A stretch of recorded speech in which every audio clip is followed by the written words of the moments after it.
This is probably one of the most controversial devices to date, and it's time I really take a look at it. This is your tech savant, and this is the OnePlus 9 Pro review.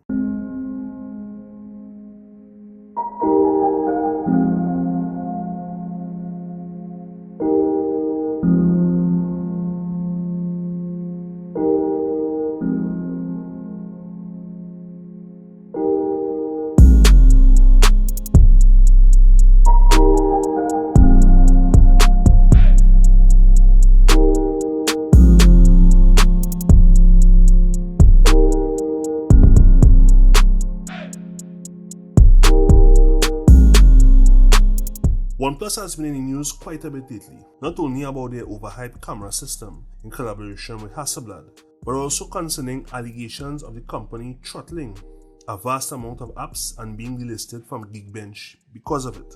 Throttling in this case means that OnePlus is holding back apps from reaching their full performance potential in favor of better battery life. OnePlus has basically defended their actions, and there will be a toggle coming in an update to disable it if you like. Now, I don't want to go too deep into this, but I'll say this. The average consumer does not care about benchmarks. What we care about is how well can this device handle either light or heavy workloads on a day-to-day basis while giving us great battery life. And that, my friends, brings me to the first matter of discussion, the performance. This is one of the things I absolutely love about this device. The performance on this device is nice. Oh my god! Wow! Oh my god! You get the point. Oxygen OS continues to deliver the smoothest performance you can get. And I think personally this is stock Android on steroids. You can't get any better than this. This is easily my second best UI experience on any device. I got to also mention that even the haptics is so satisfying, like moving the slider to adjust volume, you will feel little ticks of vibration. That really gives you that sense of immersion as you go through the UI. Once you can get 5+ hours of screen on time from a day of medium to heavy use from a device, that's an absolute win in my book. And with a variable refresh rate and great software optimization, battery life is really good on here. More about the variable refresh rate in a bit. There is an advanced power saving mode for the display if you choose, but whether you do or not, battery life is just as good. The OnePlus 9 Pro uses two 2250 mAh cells that brings its total capacity to 4500 mAh, and you can top it up with a 65-watt charger that's included in the box.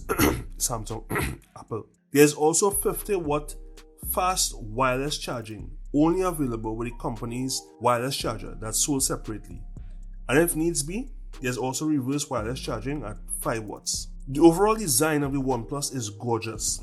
However, this morning mist color variant is quite reflective and is a fingerprint magnet. If this is not up your alley, then the pine green and stellar black with its matte finish will suit you better. Now, even though the camera modules are huge, OnePlus still found a way to keep the bump at a bare minimum and still maintaining a sleek looking device. Aside from this, the OnePlus 9 Pro is a well-built premium device that also offers dust and water resistance with an IP68 rating. The OnePlus 9 Pro has a 6.7-inch 1440p 10-bit LTPO AMOLED display. The display has a variable refresh rate of 120Hz as well. It's also capable of HDR10+. I must say, colors on here is the most accurate I have seen on a mobile display to date. It's ideal for editing photos or videos on the go. It gets super bright, and there's also Hyper Touch that increases the touch sampling rate to 360Hz. That comes in really handy, especially while gaming. For protection, we have Gorilla Glass 5 at the front and back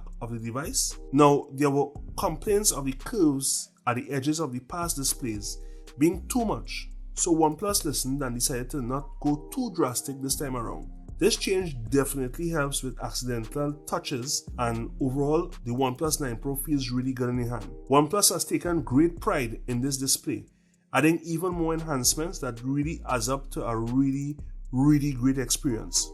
Well done, OnePlus. Well done. While the under-display fingerprint scanner is good and what you'll expect from a flagship device, it has been placed a bit lower down the display. This may be an issue for some, but it does take some getting used to. I must also point out that the sound from the loudspeakers are loud clean and crisp. OnePlus spent a great deal promoting and hyping up their quad camera system and their collaboration with Hasselblad, which has been met with a lot of criticism from the tech community. Now, I am not going to go too much in depth to explore the camera system in this review. However, I do have a separate video in the works solely on the cameras, so stay tuned for that coming soon.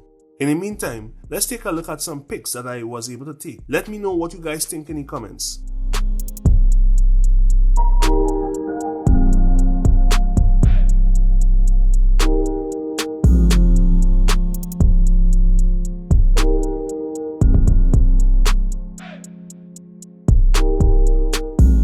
There's an auto macro mode and auto landscaping mode where the camera tries to decide the type of shot you want. These can be turned off if it annoys you a bit. Want to take this time to thank Malik's Tech for loaning us the device for review. Make sure to like and check out this page if you wish to purchase this device and more. Link is in the description below. Now, I have said this before and I'll say it again. While there are a lot of tech reviewers out there giving whether it's their honest or even paid opinions, it's up to you, the consumer, to either take the advice or leave it. In this case, I try to bring my reviews honest and straightforward to you, the viewer, after using the device for myself. While the OnePlus 9 Pro is not perfect, it's not that bad of a device as some of these tech reviewers are making it out to be. This is one of the best devices out there, and if you do choose to get one of these, you won't regret it. Before I go, there's another matter that some people are complaining about, and that's the price. While there has been an increase in prices of OnePlus devices every year, let's compare them to other flagships. Now at launch, the OnePlus 9 Pro base model costed $969 US, with the highest model costing $1,069 US. The Samsung S21 Ultra's price started at $1,200 US. The Samsung Note 20 Ultra started at $1,300 US. The Xiaomi Mi 11 Ultra cost $1,200 US. And of course, the Apple iPhone 12 Pro Max starts at $1,099 US for the base model. Now, at this present moment, you can get the highest configuration of the OnePlus 9 Pro right now for the same price of the base model at launch. That's $969 US. I think I rest my case. If you guys enjoyed this video, subscribe to my channel if you haven't. Liking and sharing also goes a long way. Look out for my full camera review of the OnePlus 9 Pro coming soon. Catch you guys in the next one. Bless.